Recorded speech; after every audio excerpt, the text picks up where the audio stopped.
touched on earlier, to build a good funds management business, it's about delivering continued, consistent performance as to what you say. So if you tell an investor we're going to do this, and you achieve it, and you continue to achieve it, then that's how you're going to build a good business. It's like, I guess, like any business. If you're building good sandwiches or building good buildings or providing good services, then that's how you build it. In ours, it's about delivering on what you're saying to investors without, I guess, violent swings in the P&L, which is what our investors essentially want to see, and what we want to see. We don't want to see months where we're negative 20 or positive 20. It's ideally slow and steady, and that's sort of a low gearing type business that we want to build.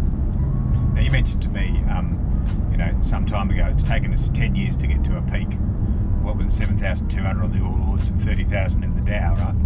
It's not unreasonable to think it'll take us that long to get back again, right? Yeah, I mean, I always say it's always the business cycle, and cycles take a long time.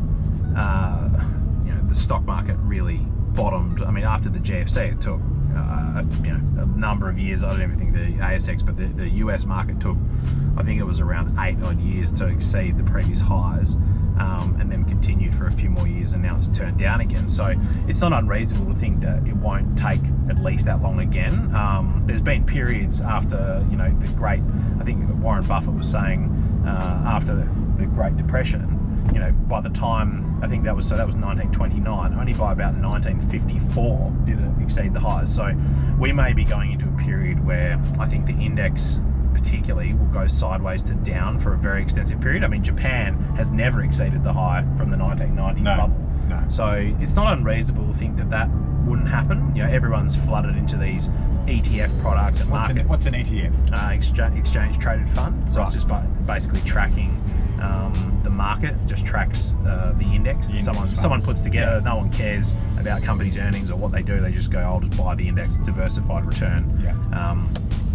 And we think those products are probably they're low cost, but you don't have someone actively looking at your portfolio and what you're doing. So we think that potentially going forward, you're going to see a lot more money going out of such products and more toward active. And that's, as I was saying, some of these investors are now, leading world investors are saying that active management and long short is going to probably be a better strategy over the period, because if the market goes sideways to down, the only way to make return is by actively picking stocks, because the index is just going sideways. So we certainly hope that'll be the case for us. Yeah, exactly.